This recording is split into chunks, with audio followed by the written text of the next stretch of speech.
मी सुनेत्रा अजित पवार गांभीर्यपूर्वक प्रतिज्ञा करते की कायद्याद्वारे स्थापित झाले आहे अशा भारताच्या संविधानाबद्दल मी खरी श्रद्धा व निष्ठा बाळगीन. मी भारताची सार्वभौमता व एकात्मता उन्नत राखीन.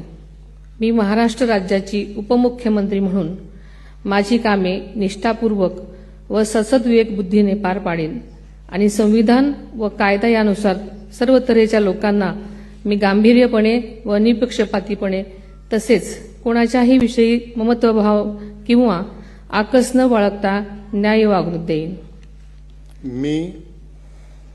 मी सुनेत्रा अजित पवार गांभीर्यपूर्वक प्रतिज्ञा करते की महाराष्ट्र राज्याची उपमुख्यमंत्री म्हणून माझ्या विचारार्थ आणली जाईल किंवा मला ज्ञात होईल अशी कोणतीही बाब अशी उपमुख्यमंत्री म्हणून माझी कामे यथायोग्य पार पाडण्यासाठी आवश्यक असेल ते खेरीज करून एरवी मी कोणत्याही व्यक्तीला किंवा व्यक्तींना प्रत्यक्षपणे वा अप्रत्यक्षपणे कळवणार नाही किंवा त्यांच्याकडे उघड करणार नाही.